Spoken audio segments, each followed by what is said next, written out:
Hello?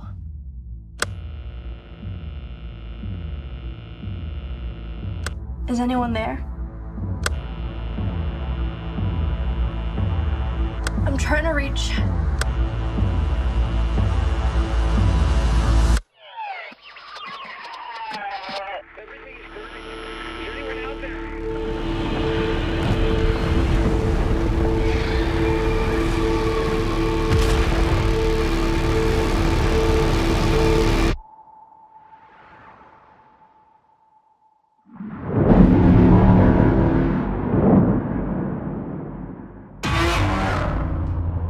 Senators, we believe that these titans are just the tip of the iceberg.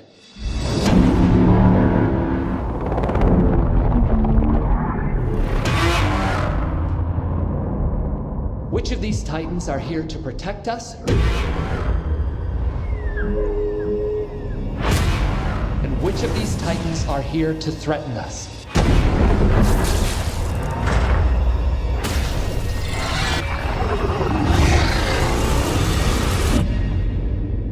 So you'd want to make Godzilla our pet? No. We would be his. You sure he's gonna be okay?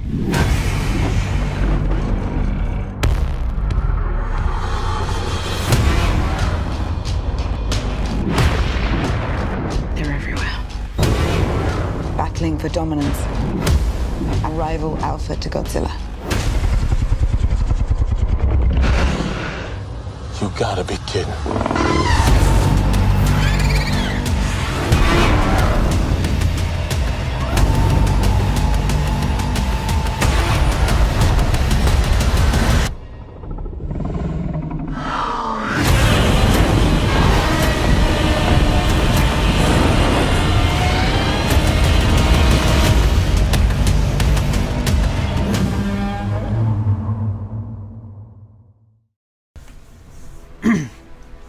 Basically, what we have here is the first ever Horsemen podcast. Yes. Hopefully, we can continue to do this further. Main objective here is just to share our opinion. We have a group message board that we're constantly chattering back and forth, and lots of opinions fly. So I think we had talked about this before, trying to see if we can kick this off, and here we are. So I'll introduce myself. I'm Marcel, Michaud. Call me KidCombo. That's what everybody else calls me. We have Kelvin Williams. You call me Spider-Kel. and Ronald Williams, they call me Apocalypse, The Ben God- Cyber Nerd. he's the godfather of the Horsemen, the Yes. original. So Yes. we've known each other for a little over 20 years now, and over the years, we game together, we watch movies together, we discuss things. So like I said, here we are for our first podcast. Limited tools, so we're doing the best with what we have. Hopefully we can get this to be better over time. But for now, this is what we have. So today we're here to review and discuss Godzilla, King of Monsters. Little time has passed now. I want to say it's probably been about a month. Kelvin saw it first, and then Ronald and myself went and saw it together a couple weeks or a week later. Yeah. So I'm gonna have Kelvin here give us a breakdown of the overall scope of the movie, what happened from scene to scene, and then we'll get into a discussion, talk about the things we liked, disliked, and then we'll wrap things up and maybe discuss what we might speak about next. Okay. So Well, hit it, Kelvin. well, the movie it's basically about. Well, I'm gonna be reading from my paper because those of you that probably know me from my channel know I'm not regular names. But the movie is really about a woman named Dr. Emma Russell. The movie starts with the aftermath from the first movie, Godzilla fighting. You guys remember the name of the monster from the first one? No. Yep. But from the first Godzilla movie, it was the aftermath from the first movie, and she and her husband and her daughter, they're looking for their son, and a building, part of the destruction from the fight from the first movie, collapsed on top of their son, and they're like searching for him through the rubble. And Dr. Emma Russell gets a big glimpse of Godzilla heading back into the ocean, after the fight. Some time goes by. I believe it was like 2 or 3 years. Yes, somewhere around there. Forgive us if I'm wrong on that. Some time goes by. Dr. Emma Russell creates a device called Echo, which is, in essence, a way to kind of communicate with these Titans that they're calling. They gave them a title called Titans. So at first, it appears that she creates this device strictly to communicate with these Titans, to find these other Titans, see if there's more Titans out there in the world, and create a device to communicate with them, or at the very least, keep them docile so they don't destroy, other inhabitants on the planet. This terrorist group comes into, her place of work and assassinate everyone that's a part of this project, to find these Titans. She's in the midst of I guess, the Mothra egg hatched, right? Yes. In the beginning, yes. So they're in the midst of the Mothra egg hatching. The Mothra, what do you call that? Is it like a larva? Do you call it? Yeah, it's a larva. Yeah. The larva. Yeah. So Mothra, she's like in her larva state, and the soldiers kind of spook it. They shot at Mothra. Mothra starts spitting webbing, webbing everyone up, and then Dr. Emma Russell, kind of saved the day with this Echo device. So then after that, their organization was attacked by this terrorist group. Now, the terrorist group claimed that their objective is to find all the Titans and release them, one by one. And it kind of made it look like Dr. Emma Russell, was a captive, and they were going to force her to do this using her device. Do you guys remember the name of the government where what's it? Monarch. Monarch. Yeah, Monarch Yes. is the company that.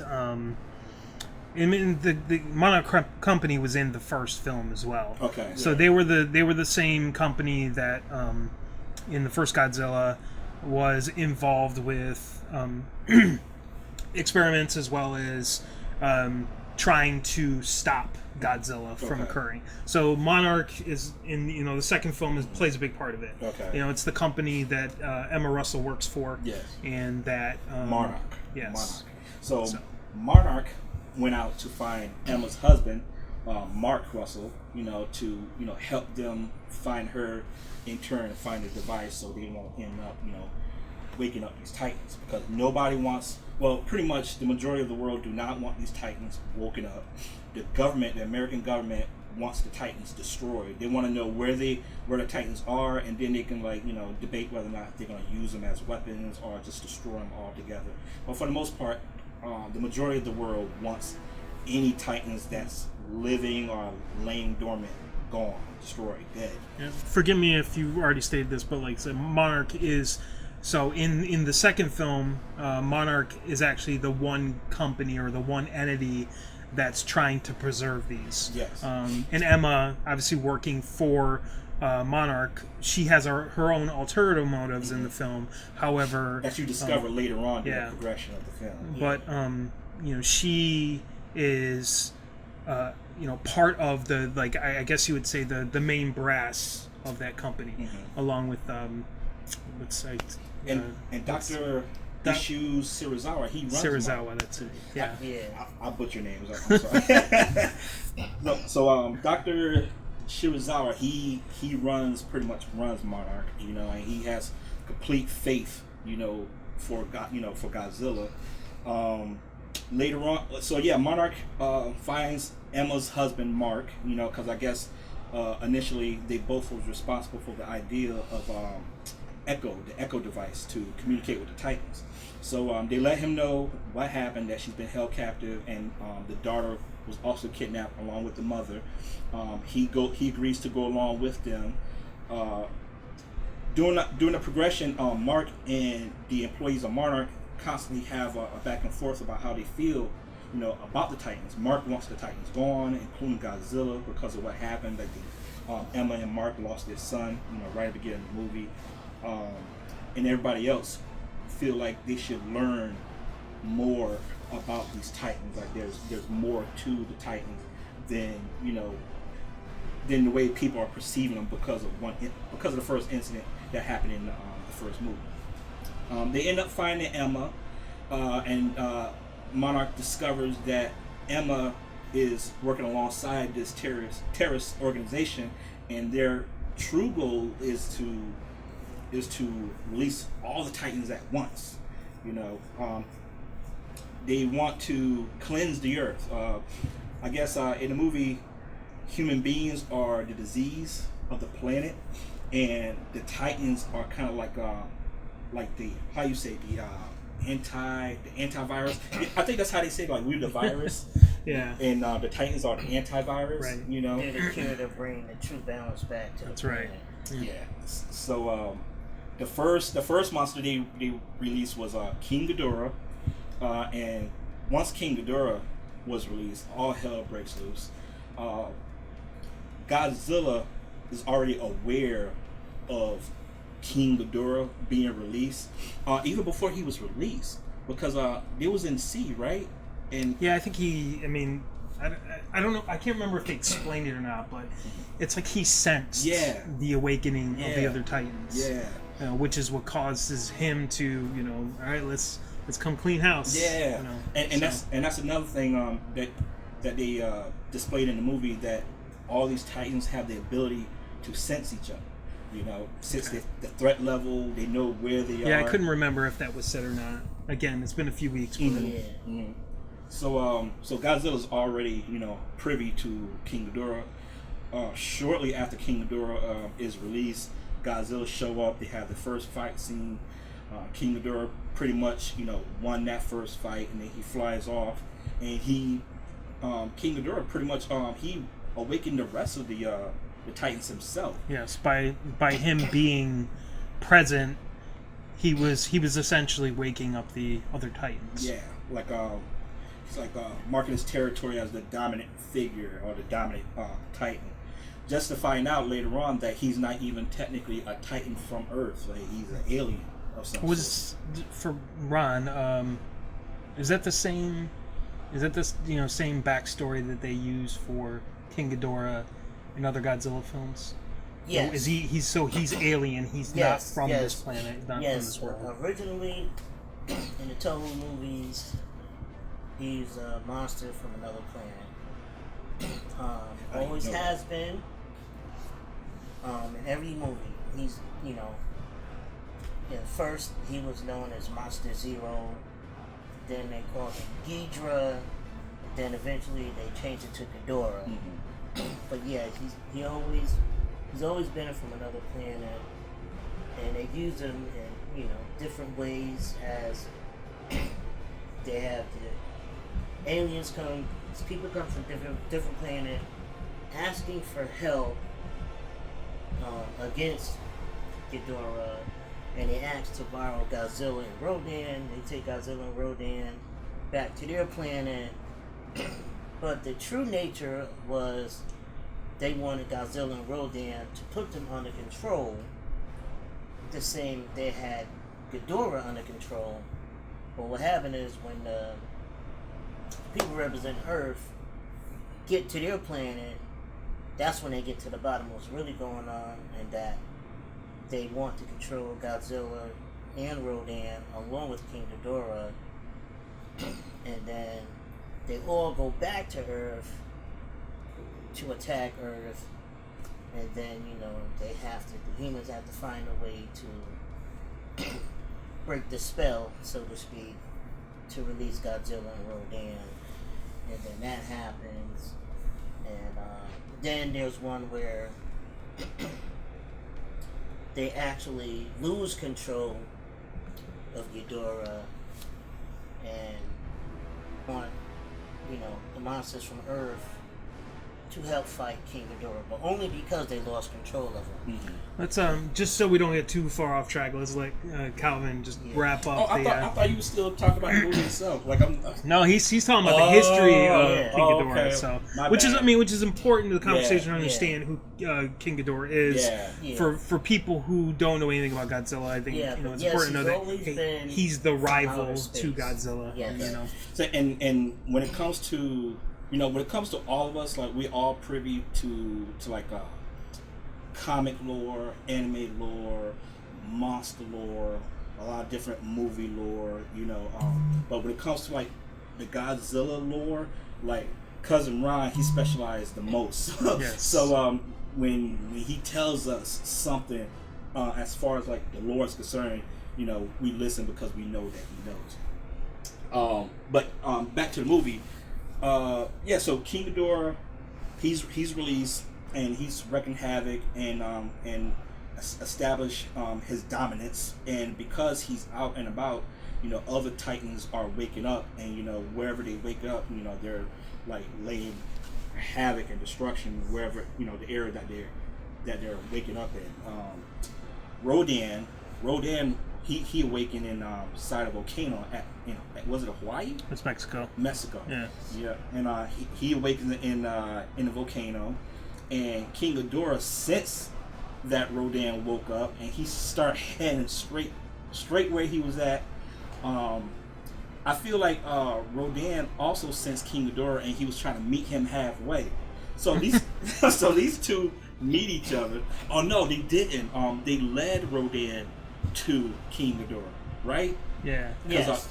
They got Rodan to follow them. Yeah. Because they saw like the storm that was coming to their direction. Right. Yeah. So Monarch, they was in this ship, and they saw Rodan, being awakened inside this volcano, and they decided to, get Rodan to follow them. So hopefully Rodan could kill King Ghidorah just to get these two, to bang out. Rodan and King Ghidorah, they fight, they get into a battle. Rodan loses miserably. I thought Rodan died too. The way King Ghidorah did him, I thought he died, but Rodan ended up living and becomes like a minion or a henchman. He's like a minion. Yeah, a henchman. The reason why I say minion because all the Titans that wake up in whatever part of the world that they wake up, they're all trying to head to wherever King Ghidorah is. And once they find him, like they bow to him, as the dominant Titan. So like, and the way the film portrayed that is almost like, there were subjects, because like he's standing on top of the volcano and he's roaring and got his wings spread out, and all the other Titans are looking up at him, and they bow their head or whatever. And then and because it's like been a month ago, I pretty much can't remember what happened after that. I know Godzilla fights him again. They fought like 3 times. They fought 3 times. Yeah. They fought 3 times.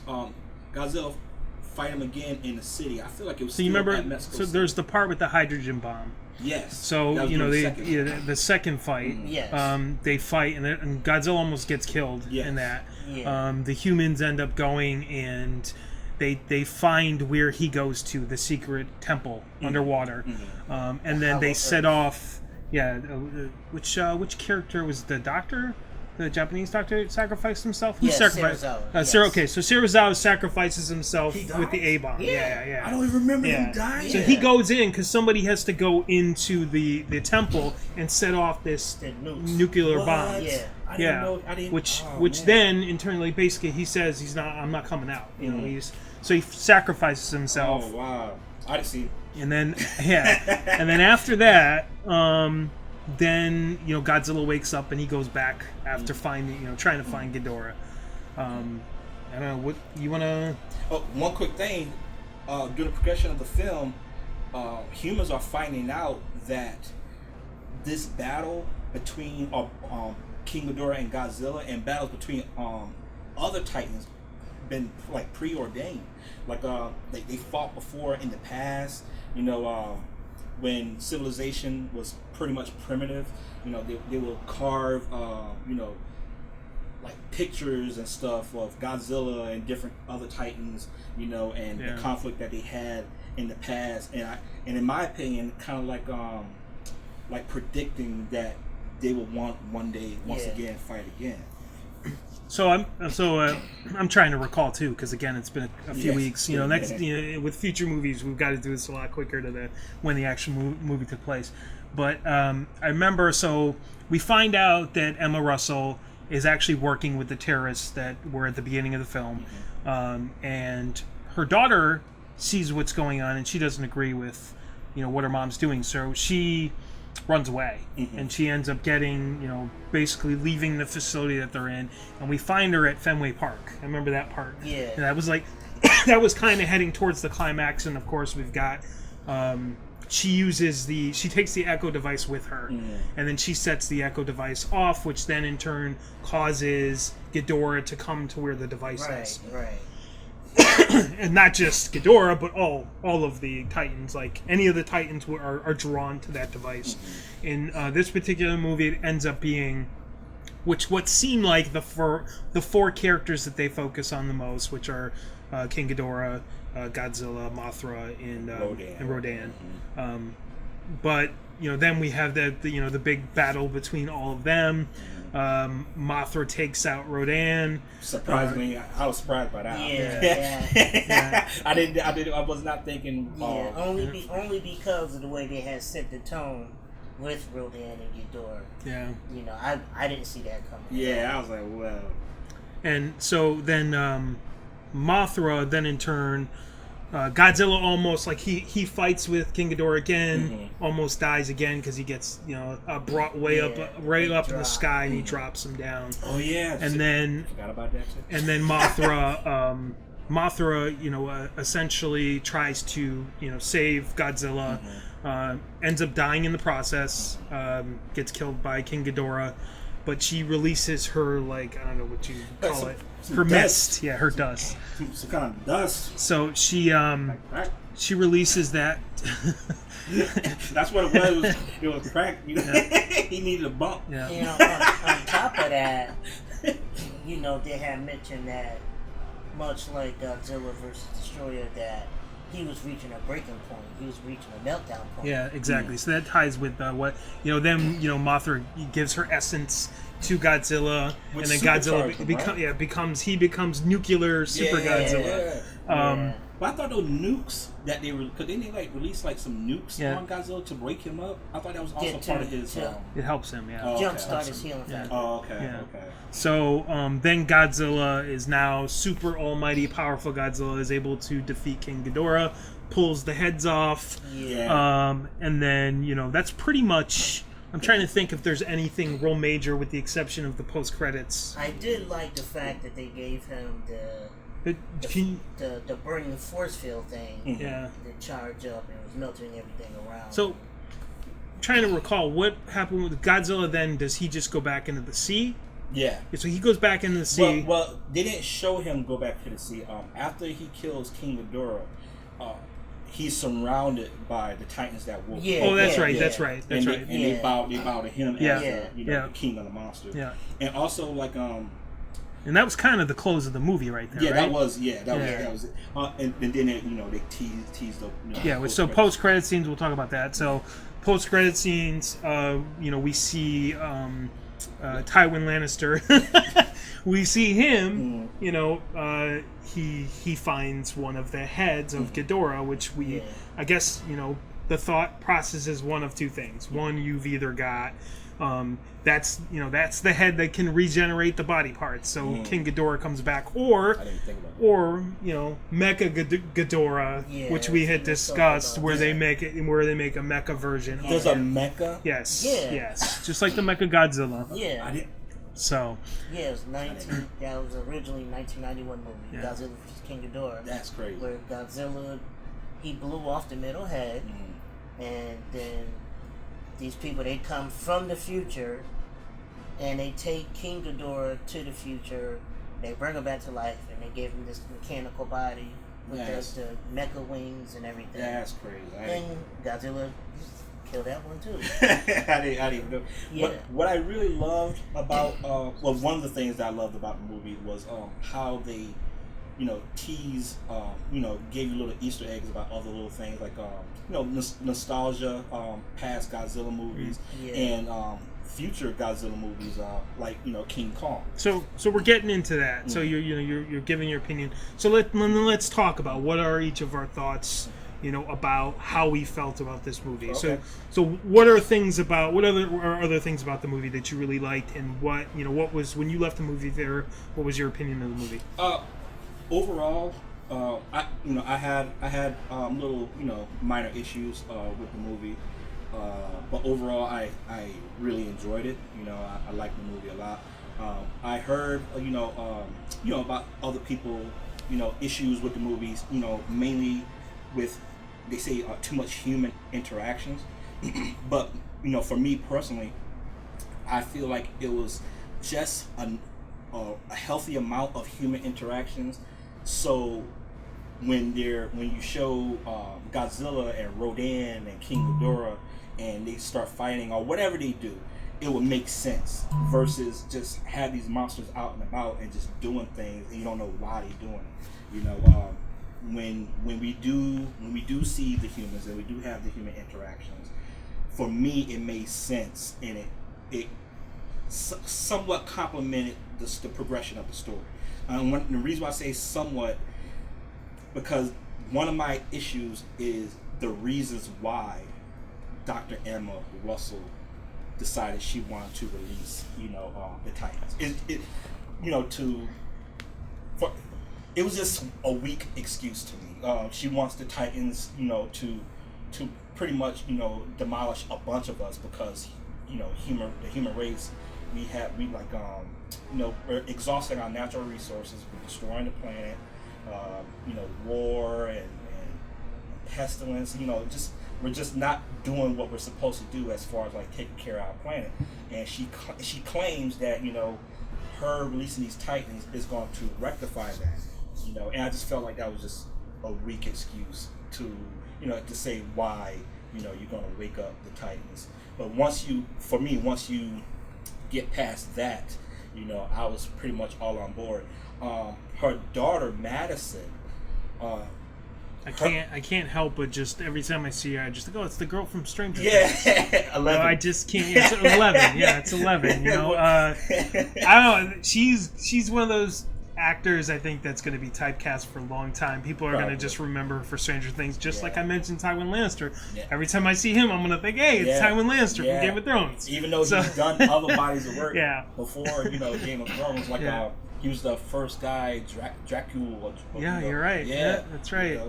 Which was also supposed to be another universe like Godzilla. They're supposed to do a MonsterVerse. Yeah. It'll happen. I don't know, because in this day and age, right now, I feel like all we're seeing is there's not a lot of originality. There's a lot of rehashing of ideals, especially from our past, especially from like our childhoods. And then going even further back. Obviously, Godzilla dates back to the 50s. So but it's one of those universes that it's very easy to rehash and draw back from. So for my personal experience of this movie, I'll just kind of give you a little bit of background. We were telling you this before. We had scheduled to see the movie. The start time is at like 3:30, and we showed up a little bit later. It's 3:35, but we're like, not a big deal. We're gonna get there, and it's only gonna be 5 minutes. There'll be trailers. We'll get to see the movie.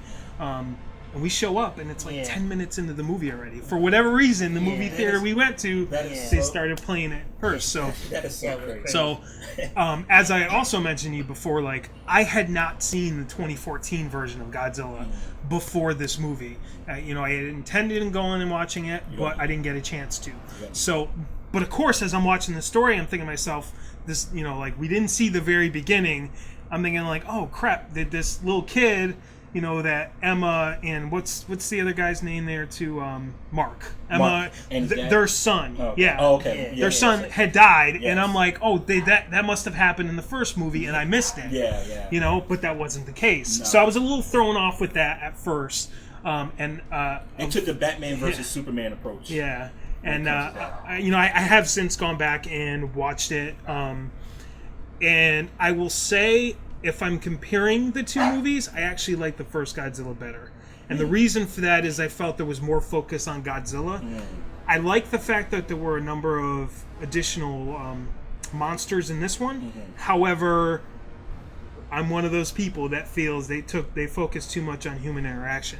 I felt like if I'm going to see a movie, King of Monsters, there's supposed to be all these monsters. I want to see more focus on them and less on the humans themselves. Overall, though, I wouldn't say I was disappointed. It was enjoyable. I didn't walk out of the movie and think to myself, "Oh, that movie sucked." I think we walked out, and the first thing we said to each other was like, "What'd you think?" And Ron was like, "It was all right." And I was like, "Yeah, it was all right. It was entertaining." But I think I had set my expectations a little too high, because I had actually heard from, like, if you had read any of the critics' reviews before it came out, they were saying there wasn't enough to the human story, so I was like, that completely threw me off, because here I am going into this movie thinking, there's going to be a ton of monster action that we're going to get to experience, and that wasn't the case. That's why I felt that's why I felt it was a trap. I don't care what anybody say, until somebody proved me wrong. It was a trap set up by the critics, by the people that made the movies, because nothing like this ever happened before. Every avenue, every critic of mainstream media, not independents, not YouTube,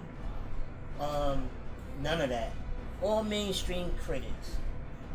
Everybody said there wasn't enough human interaction. It was all about the monsters. And I found that very odd. Like, something's not right here. Like, it seemed to me like they purposely threw that out there, smashed it in our face to make people think like, oh, that's a good thing. That's the way it's supposed to be.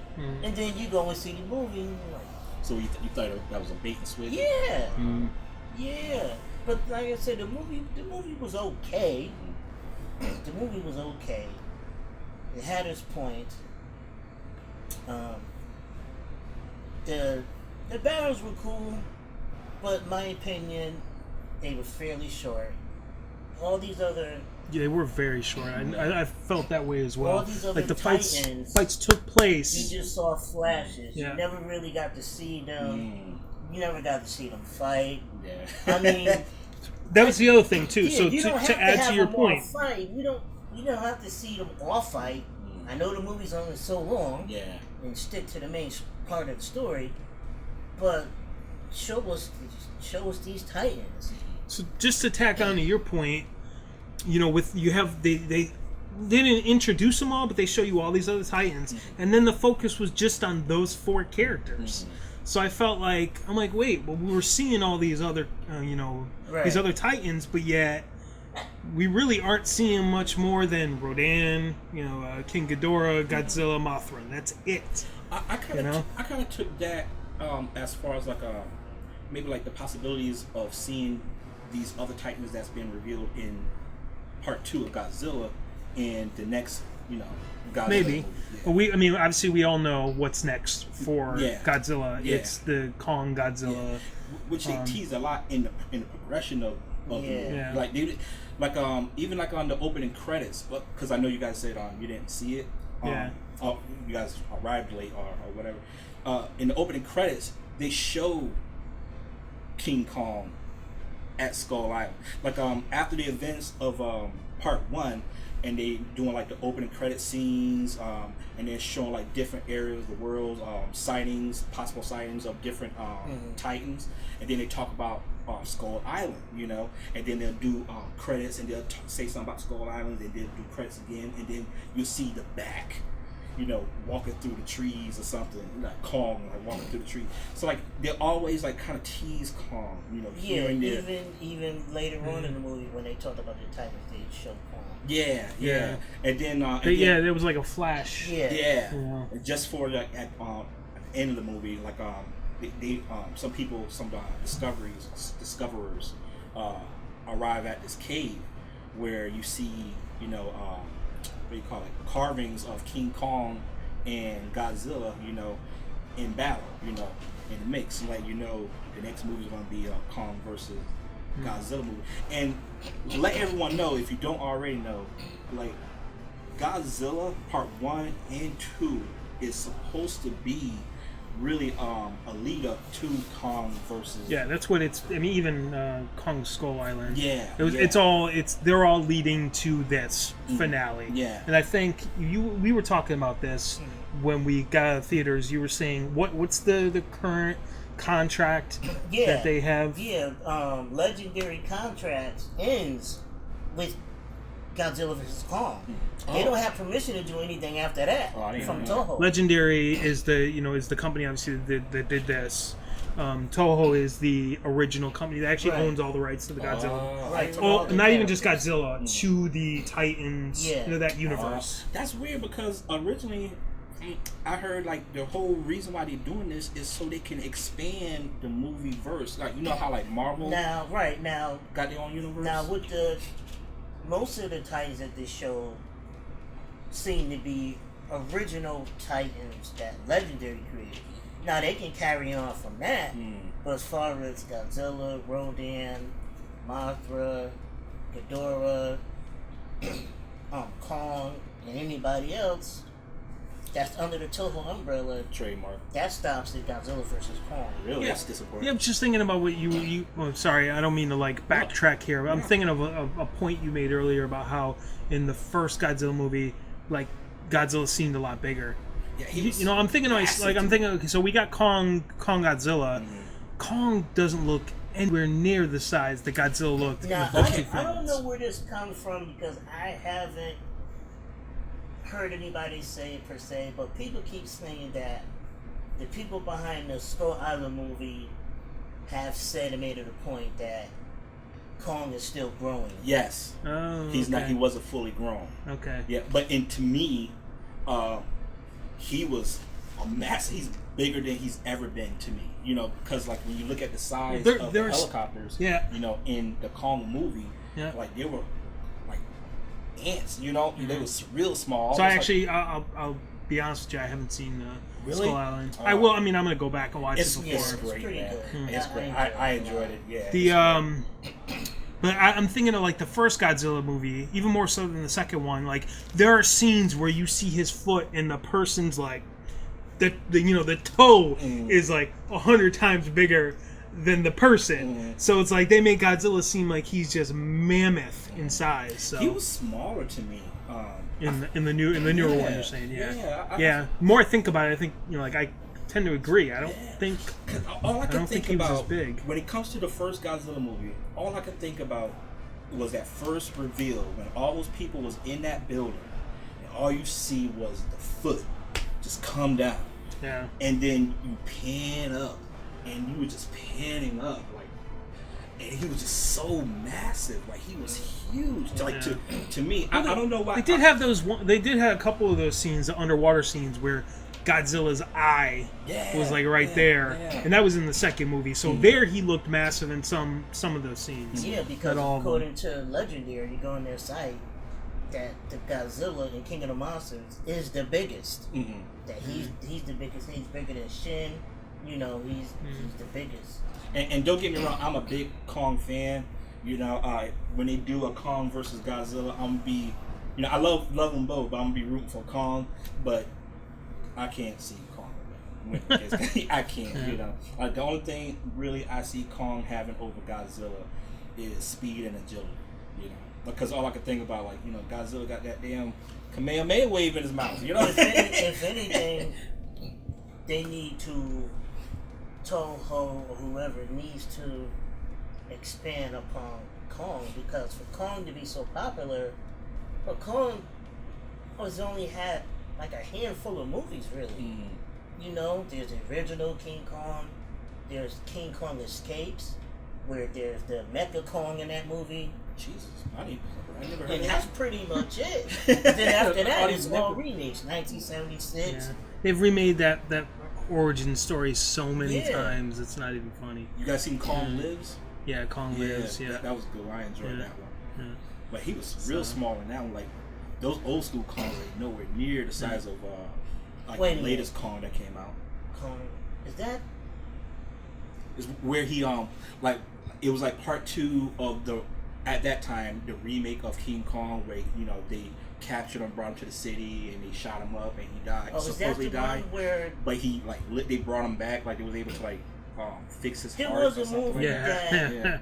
where they found supposedly it was his offspring. That was at the end Okay. when from Kong Lives. Okay. She had a baby. Like Kong was, I guess, was actually no. There was 2 Kongs. We found out there was 2 Kongs in Kong Lives. There was a female. There was Kong, and the female Kong. So, and that's what that was about. It was about that's why Kong was flipping out so much, because he wanted to get back to his wife and child.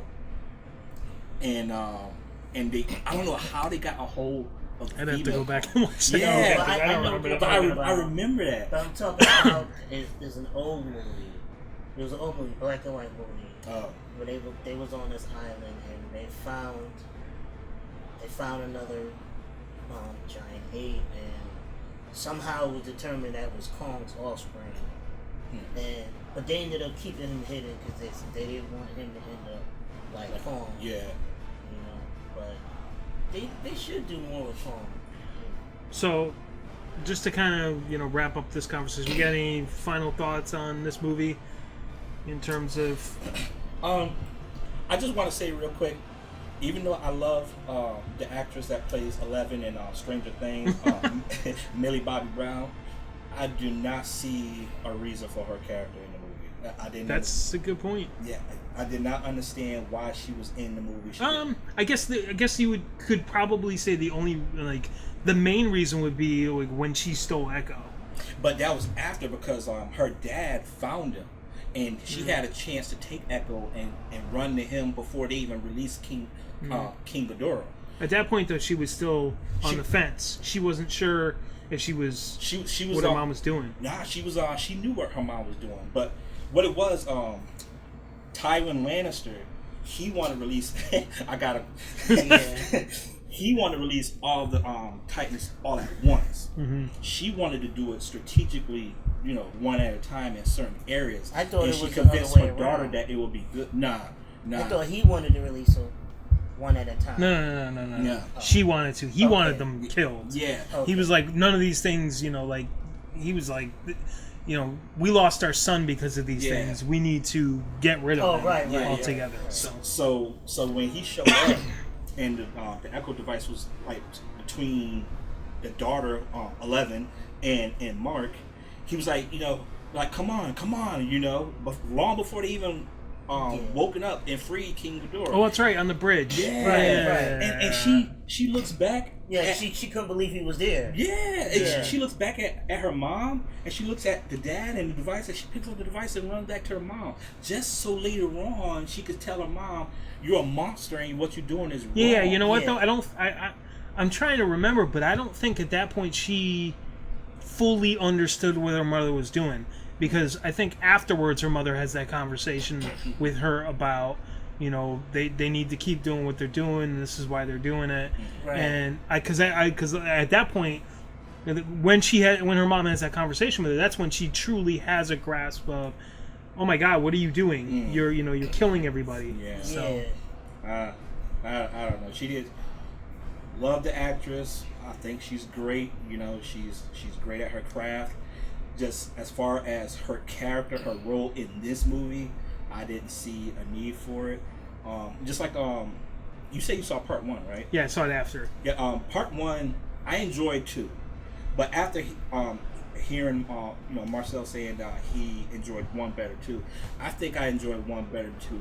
Also, only because for me, what's the actor name who played Sylar, Breaking Bad? He's amazing. Like he is amazing. He made that movie to me. That's why I didn't really mind the human interaction. Which one was that? I think- Was that the father or the son? The father. I think he ended up losing the wife. Yeah. There was all in So- his hand in there. Right. So that I was think- the basis how that started. Yeah. I think that story had a better balance of showing us the Titans as well as the human interaction. It was a good balance, but at the same time, it also was just the story was put together a little bit better than. Yeah. I would say that, even though there was way more human interaction in the first one. But it did make sense, and that's one of the points that I say Marine. to people in the groups. I don't remember his name either, but That's the son. is, Toho for the most part has always done a great job of balancing, not just balancing, but combining, where it's one single flow, where it's not, you're not watching the movie and thinking, we go to human parts again. It's a seamless flow that makes sense. So even that's how I felt about the first film. Right. Even if the human interaction is 60 to 40, the way they do it, you won't feel it. Yeah. That's the whole point. In these movies, these recent movies, you clearly feel it. Like I said, I didn't feel it as much in the first film, but the second film, and I think part of it was, like I said, I think I was a little influenced by the fact that we had read that there was less human interaction. So in my mind, as I'm watching this film, I'm thinking about that, and then I'm like, where are the Titans? It's been 20 minutes. Where are the Titans? Yeah. You know what I mean? Like, it's, we just had longer spans too, where we didn't see Godzilla or any other ones. And honestly, the creatures in the first movie for me were memorable. I just remember that they were called Mutos. Oh yeah, you talking about them bone looking crawling? Yeah, they kind of look like the same bugs. They look like the same creatures from the Kong movie. They were in the second film too. Yeah. You saw glimpses of them when they bow down the Kong, Godzilla. They remind me of I think they're called skull crawlers or something in the Kong movie. They look exactly the same. I also love some of the designs for new Titans that we never seen. Like there was a mammoth Titan on like a. I thought it was Kong at first because like it has like a gorilla type Kong body. With a mammoth head. I thought that was. That's awesome. actually, it's funny. We've had this conversation now. We're almost on. We're going 45 minutes. We should probably wrap it up soon. But we haven't even talked about the special effects. That was one of the best things about the movie. The special effects were amazing. Unbelievable. Yeah. I mean, nothing. That's as good as you could possibly get. Sure, beautiful. There were some scenes where Ghidorah looked a little off. Just not very often. Like it didn't bother me, but again, I had read that too before seeing the movie, so it was in my head. And I could kind of tell what they were talking about, but for the most part, I'm like, where are you complaining? You haven't seen a movie that's done this massive a scale of special effects anywhere. So, for me, and what sucked for me because when I went to go see the movie was it was a full house. So when I got there, even though I got there like 10 minutes before the actual showtime, like I could only get a seat in the note, like right in front of the screen. Like. Back of my neck hurt because I haven't watched like this the whole time, getting nosebleeds. But yeah, the colors for me, the colors were beautiful. Everything popped. The designs of like landscapes and different Titans. It was all great. I have nothing bad to say about the CGI and the special effects whatsoever. Anything negative that that I have towards that movie was just really like the story, just wasn't I wasn't believing it, the reasons why she was releasing the Titans. It was weak to me, and having Millie Bobby Brown, aka 11, aka Madison Russell, having her in the movie, as much respect I have for her as a person and an actress, I just didn't see why she needed to be in this movie. She didn't have a big impact in this movie for me. The only reason why I remember her is because she's in Stranger Things. So I think are we good on wrapping? Okay. Yeah. I give it an 8 out of 10. Okay. Personally. I'd say somewhere in the range of a 7 out of 10, 6, 7 out of 10. Yeah. That's the guru. Yeah, well, he knows about it. He's also a lot heavier critic on stuff than a lot of us are. Well, so I will be honest. I'm probably the person that's going to be the easiest on most things because I tend to enjoy most things that I watch. Yeah. But again, it's going back to the conversation I was having earlier. When I tried to look at how did I feel when I left the movie theater, not 2 weeks later, because if I leave a movie theater and I enjoyed myself, And yeah, you know, I have to remember that.